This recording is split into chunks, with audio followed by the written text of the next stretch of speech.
Welcome to the City Show. I'm your host, Dr. Tom Krieger.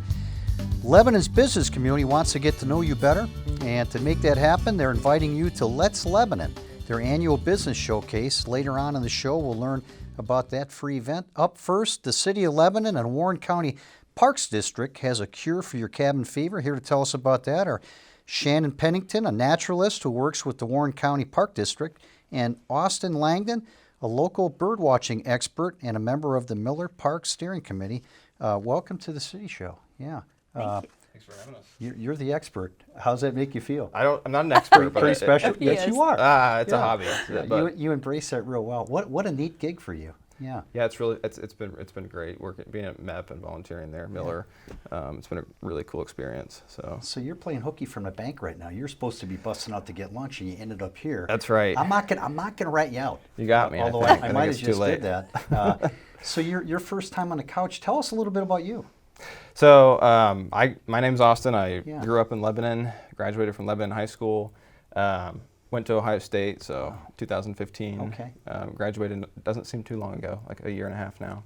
And it was there that I got involved with birds, so that's where I sort of discovered it. And there's an ornithology club there, which was really cool. Neat. Yeah. And so I didn't realize that birding was as big of a hobby as it really is. Yeah. So, but there's some young beautiful. ones too. It's just such a neat thing to learn about. I hope to be out there, because I want to learn about that as well and bring my grandson. What a great time to bring kids out and get them excited about the birds. Now, how did you get involved with the Miller Ecological Park Steering Committee? Yeah, so I live on Miller Road, so close to Miller Park, so that was one of my sort of patches that I would bird. And it has really good, I think, habitat diversity. So you have a lot of prairie there, and you have some sort of young growth woods and some older growth woods. And there's a residential pond, which is pretty sizable. And so that's a lot of opportunity for different species. And so I thought it had potential to be like a birding hotspot on eBird. Okay. And so I went through that application process, which is not as rigorous as it sounds. But and then I just let the committee know that it's now a hotspot. So Miller Ecological Park is one of our Warren County bird hotspots. And so we sort of just went from there, and it's been a great volunteer experience ever since. So what drew you into becoming, having a passion for bird watching and the appreciation of birds? That's a good question. I've always been interested, I guess, in nature generally. And when I was in high school, I was always interested in like exotic birds, but never paid any mind to native birds. Yeah. But then I was at it was actually the Cincinnati, there's the nature center there. There's a trail, and there was some bird feeders set up, and so I saw an American goldfinch, which if anybody feeds birds, they know those are pretty common. Yeah. I had no idea. I was totally ignorant to the bird world though. But it was gorgeous. It was bright yellow, and that's when I was like, I'm probably missing something. And so that sort of sparked just sort of compulsive research. And so I was just totally engulfed by it. And so I think it's the birds that sort of sparked my interest, but it's the community. I mean, the community is really strong. There's more than I realize, more active birders in our area. You mean in Warren County? In Warren County and in Ohio generally. Ohio is a pretty great spot for birding, especially up on the lake. But so I've made a lot of friends that way, so I couldn't possibly leave the hobby now. Wow. Yeah. Do we have more species in Ohio compared to other states, or? We share a lot of the same species with everyone sort of below us. Yeah. And so, and there are species out west that you can get, I mean, a lot also, ones that we don't get. We get some that they don't get. So, but actually, one of the largest birding festivals in the United States or North America is in Ohio at McGee Marsh every year. Yeah. Okay. So it's where the warblers. Now we have a lot of different trees too. Is that a factor? Does that attract different birds as well? Sure. Okay. Yeah. So there's some species that will only breed in specific or nest in specific trees, for instance, and then of course they have different food sources. So. Wow. Some of them are really specific. Yeah, that is interesting. And you dubbed yourself a natural nerd. Well, which I love that. And you've taught in local schools and hosted nature programs for the Warren County Parks. How'd you get started with that? So I've been a nature nerd my whole life, right? Yeah. Like it's one of those things you just sort of find a passion as a child, and it grows with you, right? You find something along the way that sparks your interest, and you kind of cling on to it and become kind of an autodidact and just sort of teach yourself more and more and more. And the more you get into it, the more fascinating things you can find. So it just sort of grew from that. I grew up out in the country, and I was reminiscing with my husband the other day, like we did not have cable television until I was in high school. Yeah. So like what we did Go all outside. day was go outside, Outside. right? Yeah, and we had a river behind our house, Yeah. and that was just normal for us. But that's not as normal Yeah. for kids nowadays. Yeah. And so I want people to be able to plug into what I appreciated and learned from as a child. Yeah. So it's sort of my passion. So when you have these events at different parks and tours, do you find people are looking for next year's, and is a group growing? Absolutely. Yeah. Oh, yeah. So I've been with Warren County Park District for 5 years now, and every summer when I do my programs, it's growing exponentially. So, That's which gotta is be why our fun. volunteers are so important to us. Yeah. They really help me kind of keep things afloat. And Austin's been great planning for a couple of events that we have coming up. Well, that's exciting. I understand you're also in the business of rehabbing small animals like squirrels. Yeah. How did that happen? Well, it's one of those, nothing in my life is straightforward. Yeah. This is sort of in a roundabout kind of thing. But I was involved doing educational programs for nature nurses, wildlife rescue. Yeah.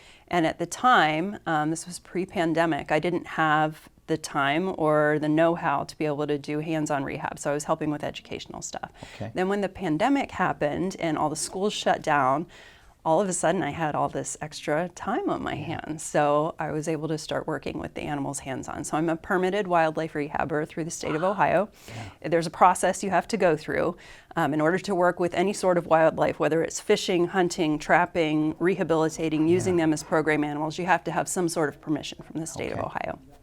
And so I do. So I can accept squirrels, possums, and bunny rabbits. Yeah. Those are the 3 that I work with. So it's fun. I do orphans. I bet your house is very interesting. So you it have is. all these little critters. So the You're thing kind of like is, Ellie Mae Clampett. I'm aging myself here, but she used to be the gal on Beverly Hillbillies. The thing that people don't realize is that with wildlife rehabilitation, you have to have a completely separate area away from everything else. So like my family, we have all kinds of pets. We've got all kinds of things. And then in one corner of my basement, we have a special room that's dedicated to Warren County Park District program animals. Wow. So that's where they stay, and they're separate from the pets and everything. And then in my garage, much to my husband's dismay, that has become my rehabilitation room his for the man animals. cave I know. and made it your. I know. So, but everything has to stay separate, and that's one of the reasons that you go through the permit process is to learn these things.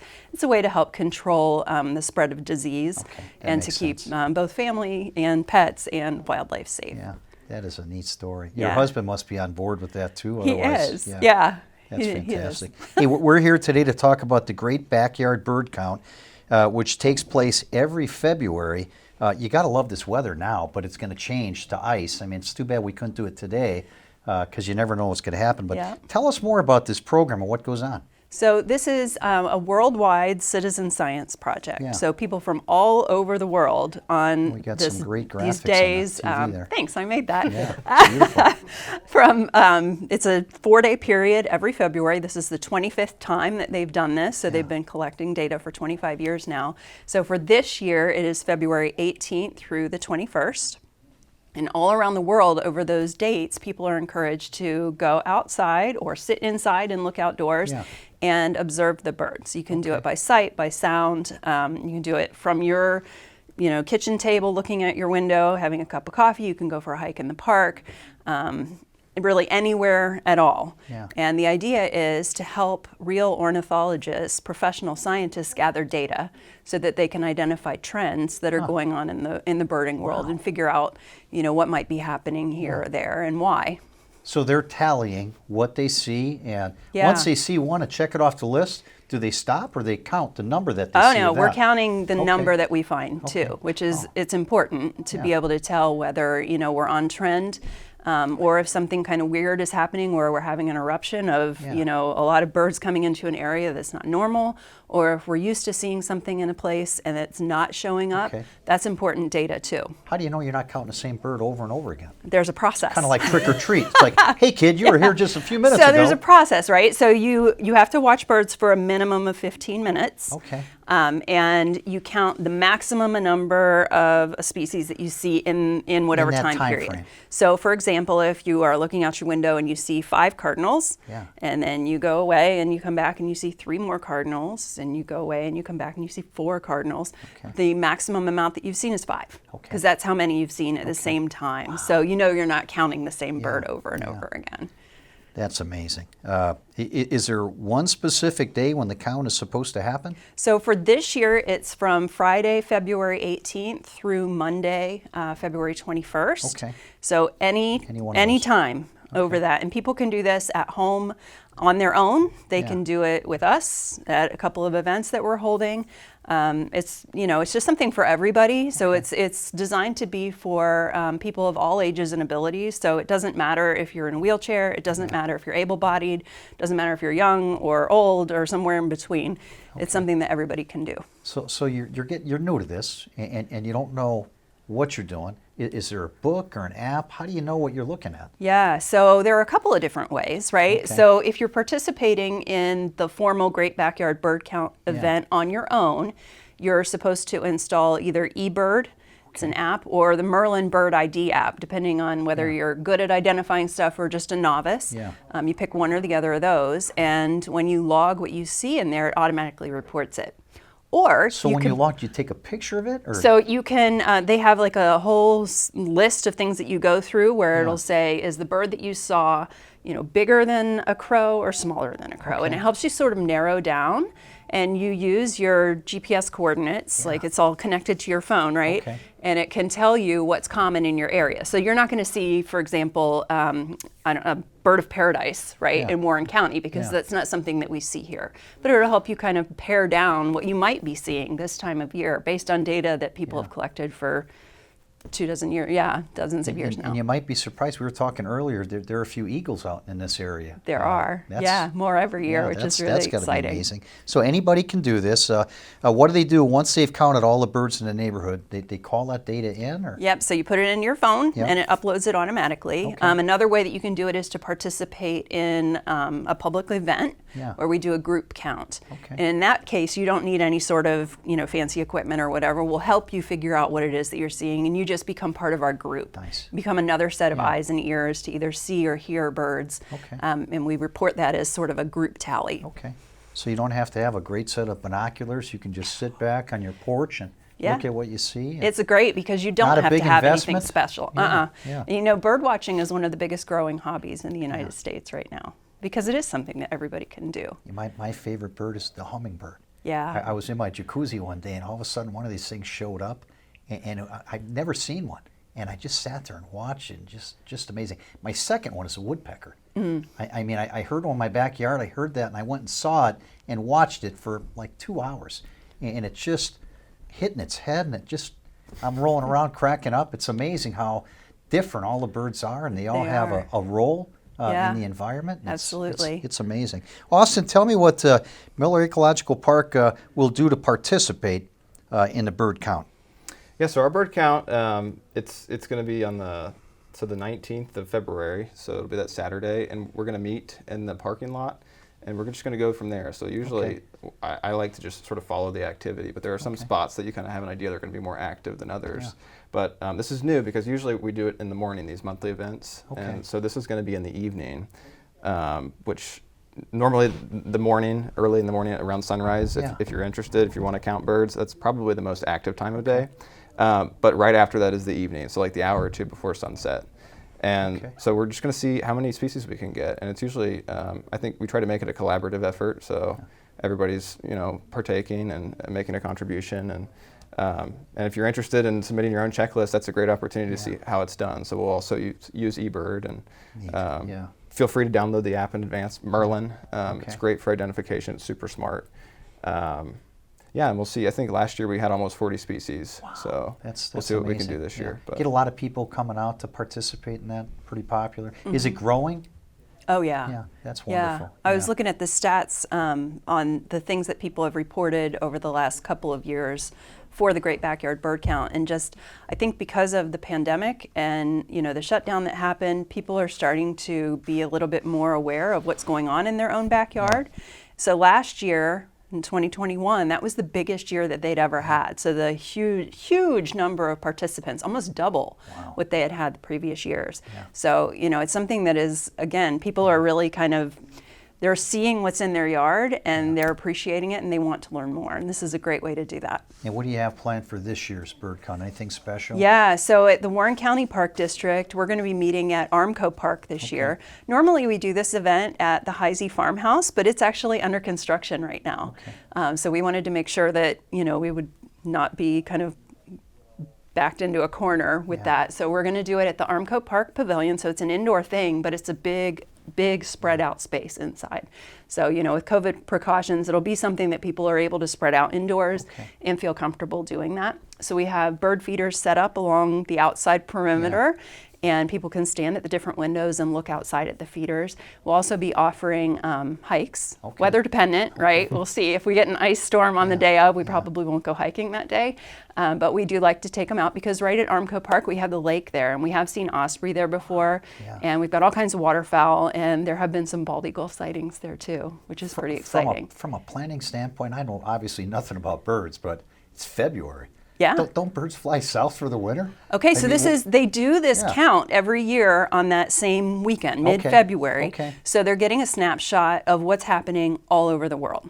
So the data that they're comparing that we are collecting this year is comparable to what they collected last year and the year before and the year before. So the birds that we're seeing here, of course, are going to be different than the ones that have migrated from, down south. But we are the South for some of these birds, right? So Austin and I were talking earlier today about the eruptions that we've seen. And this is one of the things that's pretty exciting. You probably have heard about the snowy owl sightings.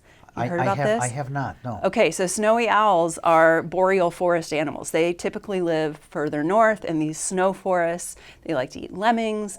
And this time of year, we're starting to see them come down here, which is really exciting because those it's Canadians, the Canadian birds coming down.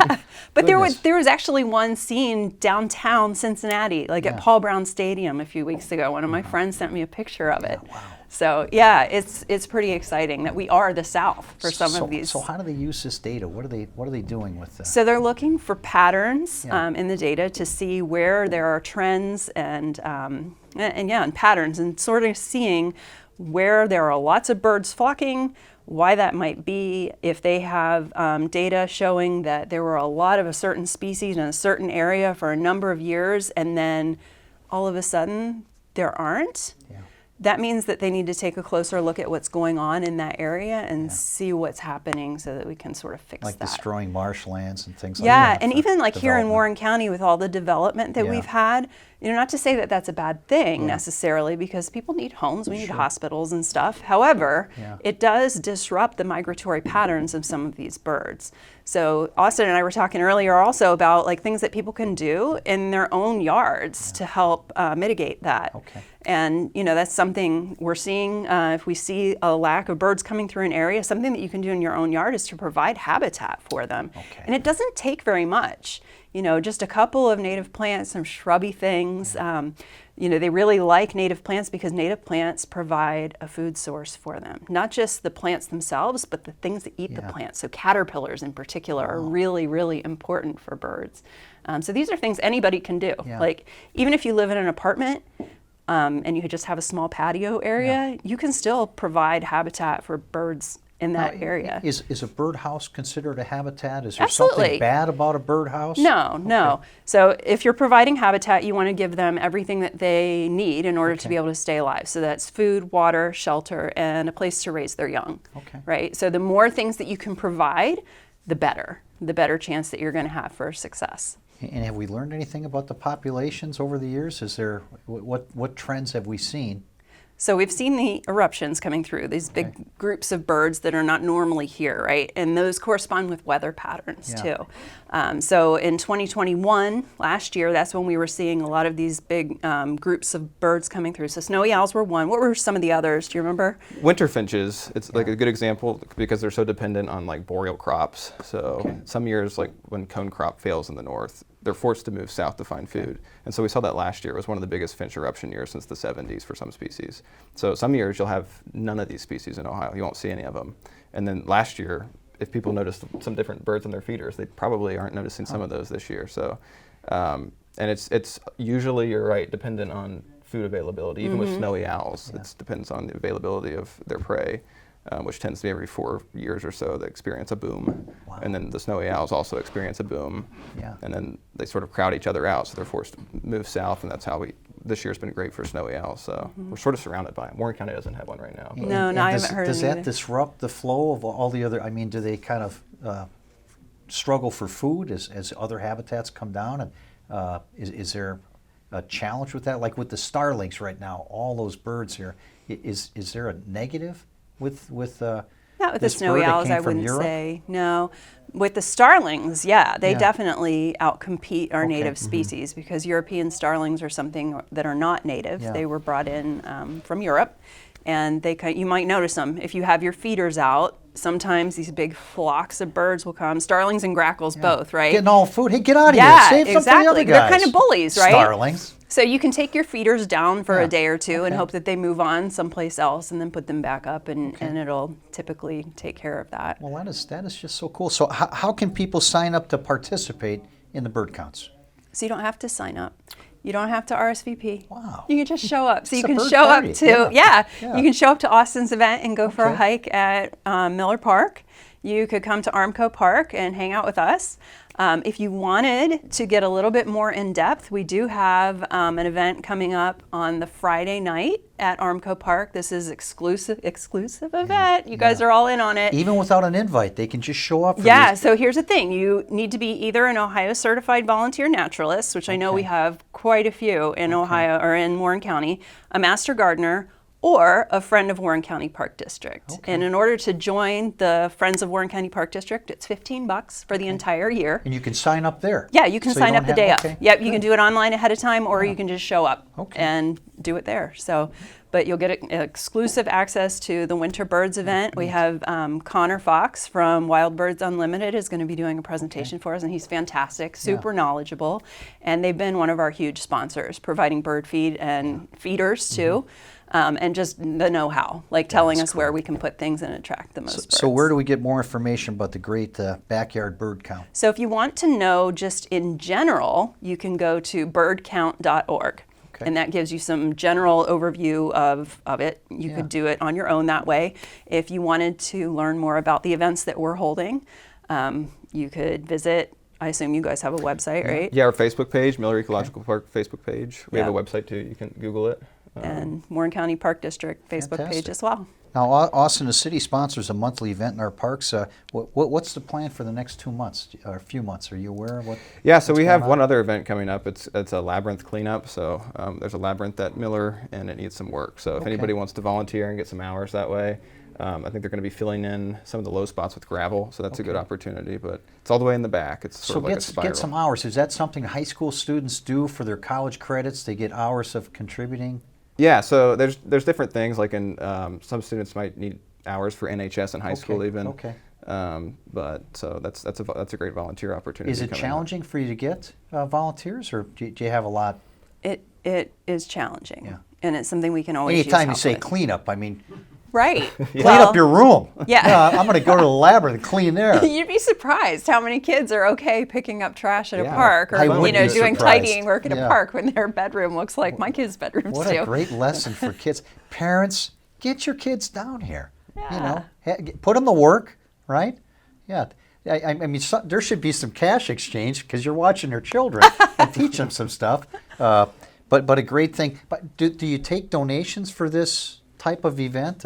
Is there? We will never turn down donations. go. We'll put There you it go. towards something fantastic. And Shannon, tell the folks about your summer programs and the emphasis you put on getting kids outside, away from the TV. Yeah, so this is sort of our winter focus, right? Okay. Like we're doing the Great Backyard Bird Count. We have a couple of spring wildflower hikes that I'll be doing coming up when we start having, believe it or not, wildflowers sooner rather than later. And then when we get into the summer, it sort of shifts, and I focus more on kids and getting kids outside and unplugged and away from their televisions, away from their iPhones, and just getting to do some of the things that they might be missing just because it's very typical to have. We have 5 kids. They're like this all the time. So giving families opportunities to be able to get outside with their kids and help them kind of get that process going. So in the summers, we do what I call Tech-Free Tuesdays. So every Tuesday between Memorial Day and Labor Day, from 10 to noon, you can come out to one of our parks, and we have some sort of nature-oriented program. We did one on bald eagles last year. We did a week on fishing. There's all kinds of different events that, you know, you can learn a little bit more about a native animal or plant. You get to do some activities with your children, and we'll have like a craft and just an idea of like getting people out and giving them the opportunity to explore the things that are right here in Warren County that are so fantastic and are free. You don't have to pay for any of it. Like it's here and people can use it. And then a lot of times people will stay and they'll have a picnic in the park, or they'll go hang out in a shelter or play on the playground or check out the playscape at Armco Park, the nature playscape. So every Tuesday, different park. So it alternates between Armco Park and Langdon Deerfield Park, so back and forth. And you can get information on that on our Facebook page as well. Fantastic. So let's recap the dates for the Great Backyard Bird Count. When is that again? So the entire event lasts from February 18th through the 21st. We have things at Armco Park over the weekend, so Saturday morning from 8 to noon, and then Sunday afternoon from 3 to 7. And then Austin has his hike at Miller on Saturday, right? Right. It's the February 19th, and we're going to do it from 4:30 to 6:30. Wow. And be prepared to walk a little bit. So wear some good shoes, be warm clothes. And binoculars if you have them would be great. Bring them. Are the cameras on the phones helpful for people to get pictures and look at it later? And, yeah, sometimes. If you can get close, absolutely. That's neat. Yeah. Did I miss anything? Did we hit everything? All the points? I don't know. I think that's pretty much it. I'd say if you're interested, you can just explore eBird. It's such a great tool. You just go to ebird.org, and I mean, you could start ahead of time. It doesn't have to be during the bird count. You can count birds anytime. What a great way to get your kids away from the screens, get outside. And by the way, that's healthy for them, getting them outside, breathing fresh air, even if it's cold air. This Saturday at Heisey Park, we actually have the Fred Bay Observatory will be open. And that is a free public event. People can come out this Saturday, the 5th of February, from 6:30 to 9:30 p.m. We've got a huge telescope. We have a program planned. Where in the world is that? I've never seen that. Yeah, I know. It looks like some sort of like UFO thing, right? But it's right there at the park, 5443 Middletown Road in Waynesville, outside Corwin. And we have free programming. So it's great for scouts. It's great for grandparents with their grandkids. It's great for retirees. Everybody, anybody can participate. I bet a lot of scouts come out to your programs. Yeah. I love working with scouts. What a neat thing. Well, thanks, guys. Thanks a lot. Appreciate you. Stay with us. We'll be back to talk about Let's Lebanon right after this break.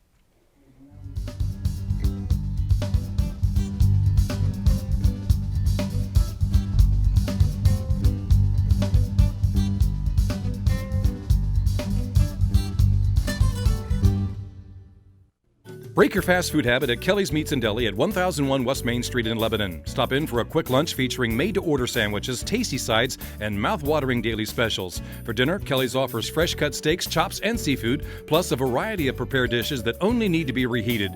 You'll also find a large selection of high-quality wine and beer that can make any meal a special event. Kelly's Meats and Deli open 8 a.m. to 6 p.m. Tuesday through Friday, 8 a.m. to 5 p.m. Saturday, now open for dinner Saturdays 6 to 9 p.m. And remember, we cater too.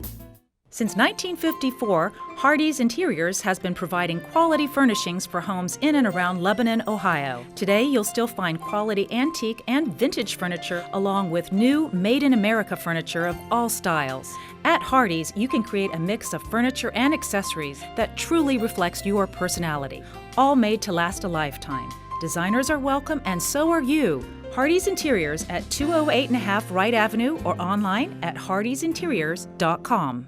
When it comes to healthcare, the most common question I get is, are you on our insurance? Well, we're probably not because we don't accept insurance, but our prices are extremely fair and you're going to get great care.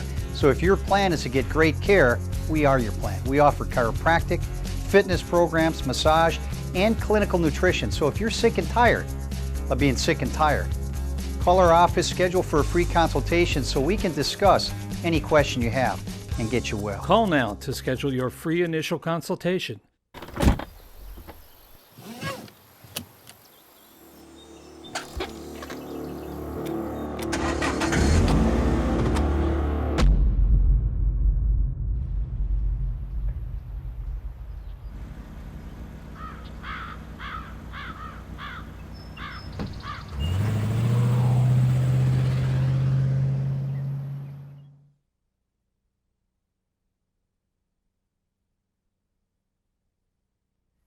Welcome back. Joining me now is Angie Smith, the Executive Director of the Lebanon Chamber of Commerce, and Madison Hartman, the Community Relations Coordinator for the Chamber, and they're here to get us ready for Let's Lebanon, a community affair. Welcome back to the City Show. Thanks for having us, Dave. This is becoming quite the sought-after event.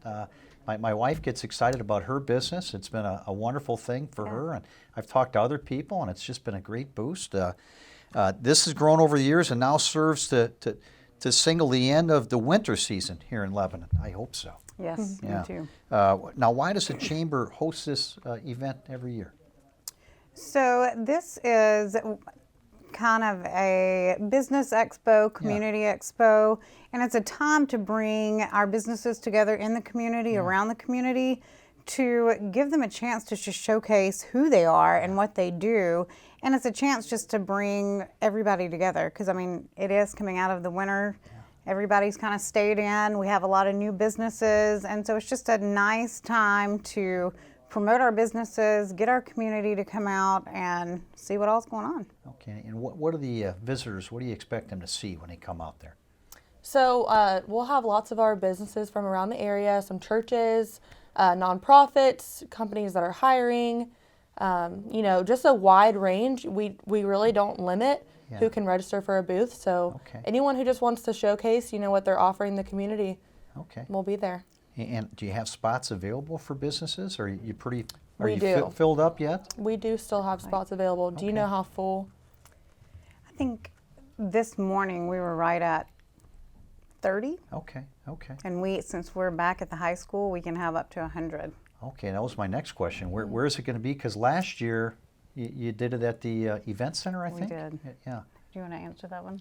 Yeah, so with COVID, the high school is not allowing outside events.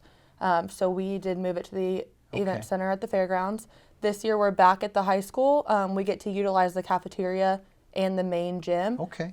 So it'll allow for some more space. Each booth can have a little bit more room, and then we also have entertainment as well that will be hosted in the cafeteria. Yeah, I thought you guys did a great job last year. I thought the flow of everything was wonderful. I know a lot of thought goes into that. And now, will visitors have a chance to meet and speak with the business owners?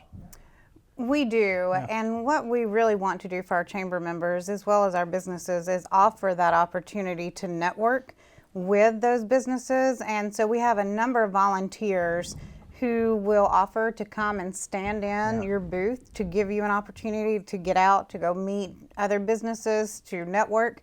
And what those it's high school students, those that are in either our youth chamber of commerce or in a career experience class. So it's kind of a win-win for them because they're able to help the businesses out, give them a chance to step out of their booth, and also it gives those high school students a chance to meet new people, help a business. So yes, there's definitely all day. Yeah. Not to mention if you got to use the restroom. I mean, hey kid, come on over. Take over my booth and watch it for a while. Exactly. I think it's neat that they have things like that for young people to get associated with businesses and be involved and start thinking themselves as an adult coming out of that transition. Is there entertainment planned? There is. Yeah. So one of the neat things, again, as we've kind of changed the name from a business expo to a community expo, because we didn't want to limit to just businesses coming out. We wanted to open it up to all areas.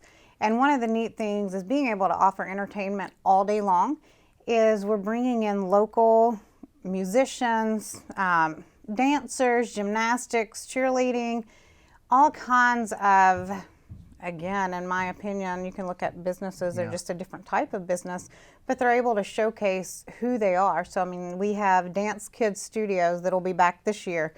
Local studio, she's able to come in, have her students perform, which is always good for the kids to be able to get to perform, but she's also able to showcase what she really offers versus just, the information.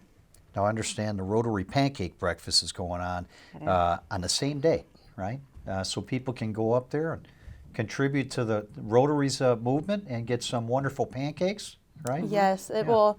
It will start at the same time as our event and go until the pancakes run out. Okay. So. And does that happen pretty fast? How was it last year? How quick did they run out? Well, to look at last year's being in a different location versus in 2020, I kind of look back at 2020. 2020, they sold out rather quickly because they had the famous flying flapjack guy there. Okay. So he'll flip the pancakes, you catch it on a plate, just great entertainment in and of itself. Yeah, that's entertainment. So, yeah. And that starts at what time? I believe it starts at 8. Okay, They so start if at you 8. want to get your flapjack on, don't be late. Don't be showing up at 11. Right. They might be gone. Yes. Okay, so get there early. Absolutely. Have your forks with you. Is Flapjack, the guy flipping the jacks, is he going to be there again as far as the entertainment? He will. Okay. Do you need reservations or tickets to attend? Is there any charge to get in? No, there's Okay. not a charge at all. Again, it's open to the community, and we encourage everyone to come out, and to meet the business owners. And each booth, each business owner will have a raffle prize that they'll be giving away. Yeah. So register for the raffle prizes. We'll be giving away raffle prizes as well throughout the day. Again, just a way What to kind of get out. prizes are you seeing there? Because that might draw some people, because it's cold out there. Hey, you can get some free stuff maybe. That's So right. what are we looking at? So in the past, we've not decided this year other than we know it'll be a TV. I think Okay. we gave away a 52-inch TV. Oh my. Last year, $1,000 cash. $1,000 and a big screen TV. Yeah, we gave away a speaker, and then we also gave away a Fire Stick cube thing. Okay. So I mean, it's nice. Okay. Free gifts Yeah. just for you coming out and signing Brave your name the cold, on something. get to meet all the That's different right. businesses. That's right. You know what else too? I bet if someone's looking for a job, they get out there, they're meeting Yes. people in the community. So this is a good time, if you're looking for maybe some employment ideas, you get to meet some of our wonderful opportunities and talk with folks about that. Is that something Yes. that goes on too there? Absolutely. That'll be huge. That's a big reason why a lot of the businesses are registering Yeah. for this, is to meet potential job seekers. Yeah. So yeah, that'll be a It's been huge an interesting opportunity. time with employers right now, finding yeah. people to work. Now, what about the kids? Is there going to be something for the children to do there and keep them occupied? So we are in the beginning, I don't want to say beginning, but Yeah. we're finalizing that schedule. We have a couple of businesses, one confirmed that's going to be doing a cupcake or cake decorating class, if Okay. you will. We typically then have someone that will come out and they'll do like planting seeds in a flower pot. We've had in the past Face candle painting. making, yes, Face painting. face painting. Okay, nice. So yeah, So there'll be something for the plenty. kids too. So don't be Oh, yeah. caught up with that. We got that covered. Do you have booths or sponsorships still available? We have We 30 do. signed up so far. How many spots do you have in the whole facility? I'm not sure what you had last year, but I think this year we have about 7 or 8 so far. Okay. And if you're interested in being a sponsor, you can visit our website at lebanonchamber.org, and all the information is on there. Okay. Can we shift gears and talk a little bit about the chamber, if that's okay? Yeah. Okay. What does the chamber do to work and to promote businesses in Lebanon? So Why our- should we become a chamber member? Oh, yes. Ange? Yeah. So our mission and our vision of the Lebanon Chamber is to promote and help grow our businesses Okay. in Lebanon and around Lebanon. We have been lucky enough to bring South Lebanon under our umbrella, so Okay. we provide services and support for Lebanon as well as South Lebanon. But it's important to us to watch and help businesses grow and thrive. And what that looks like for a business is honestly up to the business. We're not a cookie cutter Yeah. chamber. We offer a lot of different benefits, from health discounts to marketing to networking to advocating, educational type things. So it's just, we offer a lot. Great resource. Yeah. Yes. Yeah, that's fantastic. Now, what do you have planned for Third Friday this summer? I know it's winter. Is it too soon to talk about summer? But our Third Fridays is something to get excited about. It is. Any ideas on what's planned? Is it too soon? Do you have some ideas on that already? We can't tell you who yet. Okay. We are working on finalizing our band lineup. In fact, our planning committee will meet in the next week and a half. All right. we'll finalize that lineup and be able to announce that real soon. But we are still going to have 4, June, Okay. July, August, and September. You know, the more, it's definitely fun when you can start thinking about summer and making those plans. Yes. But we're excited. Well, with a day like today, it's 52 degrees. I'm thinking about summer, but we're going to be slapped down again tomorrow and the following day. Welcome to Ohio. How do we get more information about the Lebanon Area Chamber of Commerce? So again, just by our website, LebanonChamber.org. That's a great resource to get some information from us, as well as our social media pages. We are on Facebook, Instagram, Twitter, LinkedIn. Pretty much anyone you could think of, we are on it. Posting several updates weekly. She lights up on that social. Is she your social media millennial?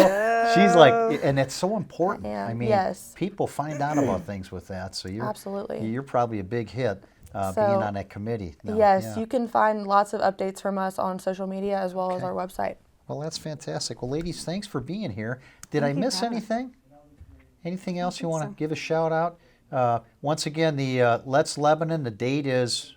March 5th Okay. from 8:30 to 1 p.m. Okay, well, fantastic. We'll be back to wrap up this show right after this break.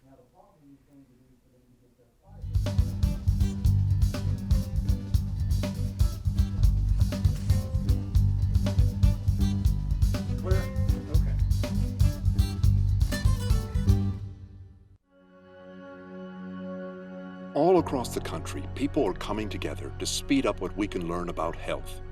The All of Us Research Program is calling on 1 million people to join us as we try to change the future of health. For your family, for future generations, for all of us. Visit joinallofus.org and find out how you can become 1 in a million.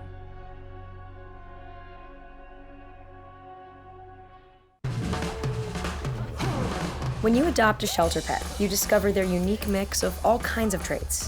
Where'd Wiley go? Where's Wiley? Ah, there she is. Paw? Do you remember being an ancient wolf? Do you ever feel the call of the wild? You're a renegade cop, and I'm a con woman with nothing to prove. But together, we could really solve this murder. They're a little bit of a lot of things, but all of them are pure love. So there you are, shuffling through a stack of resumes and you come to mine. This is it, first impression, my way in. But can my resume show you how I truly stand out? Like that I was studying, going to night school while working 2 jobs just to help my parents pay for groceries. Or being the first one to always step up. No, that's something you just can't put on paper.